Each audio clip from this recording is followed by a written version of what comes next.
नमस्कार साथियों, स्वागत है आपका हमारे YouTube चैनल में। आप छत्तीसगढ़ की किस जगह से हमारे समाचार सुन रहे हैं?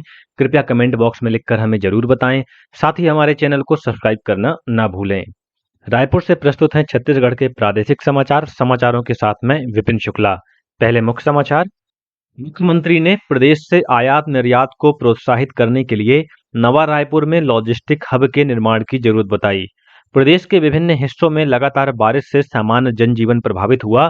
सरगुजा, बलरामपुर और कोरबा सहित उत्तरी छत्तीसगढ़ के विभिन्न जिलों में कई नदी नाले उफान पर। दुर्ग पुलिस ने साइबर ठगी करने वाले एक अंतर्राष्ट्रीय गिरोह का पर्दाफाश किया। 2 युवती सहित 9 आरोपी गिरफ्तार। और देश के विभिन्न भागों में कल मुहर्रम श्रद्धा और आस्था के साथ मनाया गया। अब समाचार विस्तार से। मुख्यमंत्री विष्णुदेव साय ने परमालकसा खरसिया के बीच प्रस्तावित नई रेल लाइन को नवा रायपुर से जोड़ने की मंशा जाहिर की है। श्री साय ने यह बात मंत्रालय में आवास और पर्यावरण विभाग की समीक्षा बैठक में कही। श्री साय ने भारतमाला परियोजना के तहत विशाखापट्टनम को जोड़ने वाले एक्सप्रेस वे से आयात और निर्यात को प्रोत्साहित करने के लिए नवा रायपुर में लॉजिस्टिक हब के निर्माण की जरूरत बताई। बैठक में अधिकारियों ने बताया कि छत्तीसगढ़ से गुजरने वाले एक्सप्रेस वे के निर्माण कार्य का करीब 95% हिस्सा पूरा हो चुका है। इसके बनने से रायपुर से विशाखापट्टनम की दूरी 100 किलोमीटर कम हो जाएगी। बैठक में वित्त मंत्री ओपी चौधरी और मुख्य सचिव अमिताभ जैन सहित अन्य वरिष्ठ अधिकारी मौजूद थे।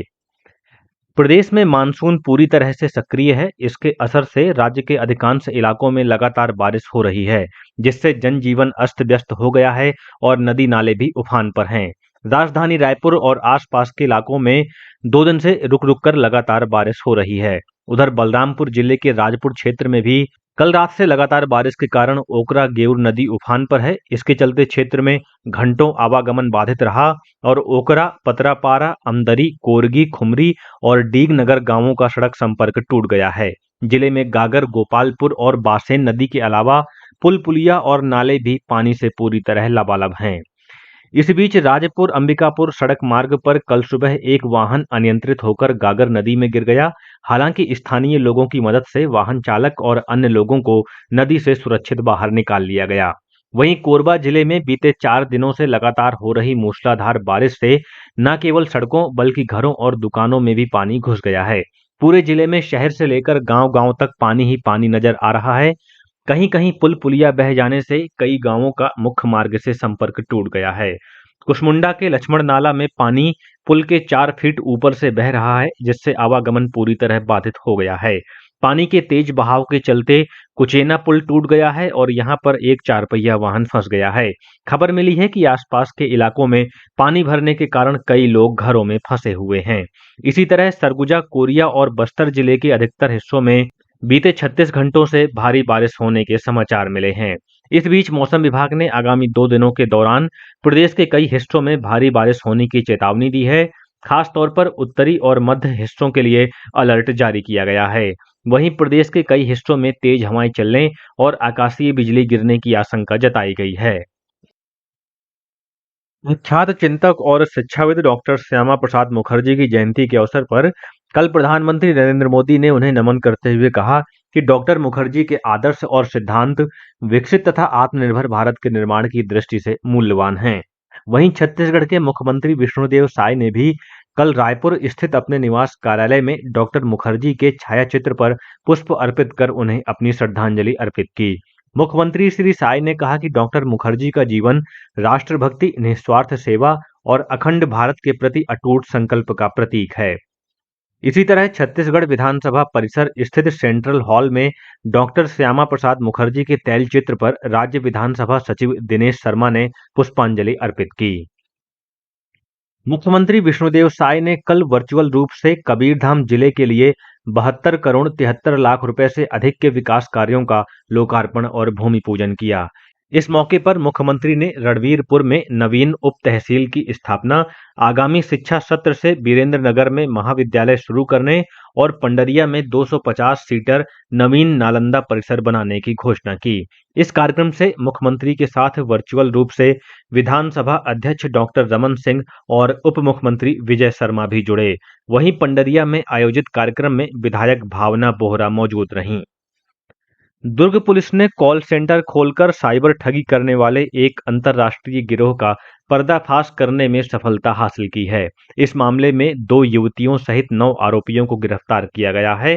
दुर्ग पुलिस अधीक्षक विजय अग्रवाल ने एक प्रेस वार्ता में बताया कि भिलाई के चौहान टाउन में अवैध रूप से कॉल सेंटर खोलकर ऑनलाइन तरीके से यूएसए और कनाडा के लोगों के साथ ठगी करने की सूचना मिली थी।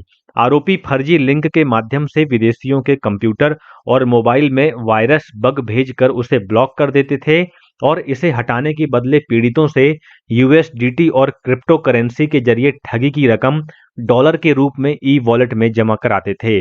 गिरोह के मुख्य आरोपी को दुर्ग के एक होटल से गिरफ्तार किया गया है। आरोपियों के पास से 12 लैपटॉप, 14 मोबाइल के अलावा विभिन्न बैंकों के एटीएम तथा अन्य दस्तावेज बरामद किए गए हैं।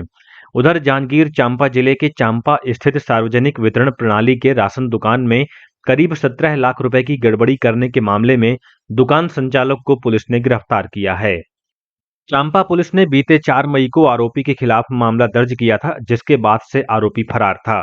पुलिस के अनुसार आरोपी ने चावल और नमक वितरण में अनियमितता की है। वहीं इसी जिले की सिवरी नारायण पुलिस ने म्यूल अकाउंट के मामले में 3 आरोपियों को गिरफ्तार किया है।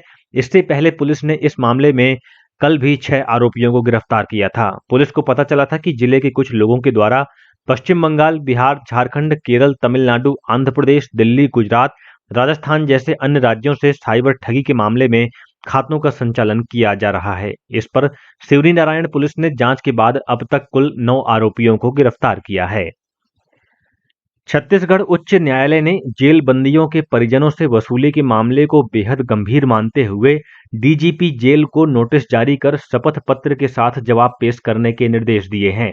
मिली जानकारी के मुताबिक लोकेश्वरी जोश अब्राहम ने अपने अधिवक्ता के माध्यम से जमानत के लिए हाईकोर्ट में याचिका दाखिल की है। इसकी सुनवाई के दौरान राज्य सरकार ने जमानत का विरोध करते हुए आरोप लगाया कि याचिकाकर्ता ने अपने पति, जो हत्या के आरोप में जेल में बंद है, उसके साथ मिलकर अन्य बंदियों के परिजनों से पैसों की जबरन वसूली की है।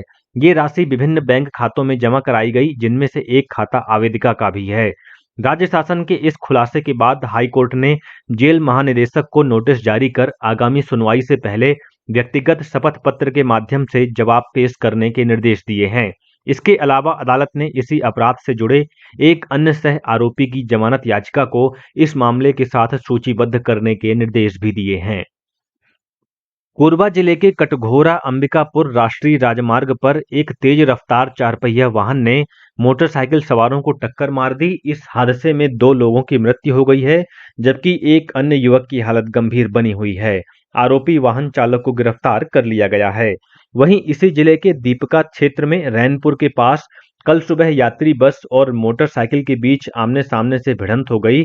इस दुर्घटना में मोटरसाइकिल सवार एक युवक की मौत हो गई, जबकि एक अन्य युवक गंभीर रूप से घायल हो गया। कोरबा चांपा के बीच उरगा हाटी मार्ग पर वाहन की चपेट में आने से 14 मवेशियों की मौत हो गई। बताया जाता है कि मवेशी रात के समय सड़क पर बैठे थे, जिसके चलते ये हादसा हुआ। कल देश के विभिन्न भागों में मुहर्रम श्रद्धा और आस्था के साथ मनाया गया। करबला में सत्य और न्याय की रक्षा के लिए पैगंबर मोहम्मद के नवासे हजरत इमाम हुसैन और उनके साथियों की शहादत की याद में मुहर्रम मनाया जाता है। इस मौके पर ताजिया निकाले जाते हैं और करबला के शहीदों के सर्वोच्च बलिदान की याद में मजलिसों का आयोजन किया जाता है।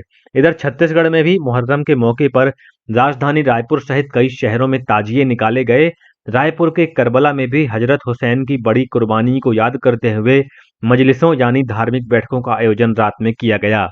रायपुर में कल ताजिए के साथ साथ मातमी जुलूस भी निकाला गया, जिसमें बड़ी संख्या में मुस्लिम समाज के लोग शामिल हुए। और अब कुछ अन्य समाचार संक्षेप में। भारतीय जनता पार्टी के विधायक और सांसदों का प्रशिक्षण शिविर आज से सरगुजा जिले के मैनपाट में शुरू होगा। इस शिविर का शुभारंभ भाजपा के राष्ट्रीय अध्यक्ष और केंद्रीय मंत्री जेपी नड्डा करेंगे। प्रदेश कांग्रेस द्वारा आज राजधानी रायपुर के साइंस कॉलेज मैदान में किसान जवान संविधान सभा का आयोजन किया जाएगा। इस सभा को कांग्रेस के राष्ट्रीय अध्यक्ष मल्लिकार्जुन खड़गे संबोधित करेंगे।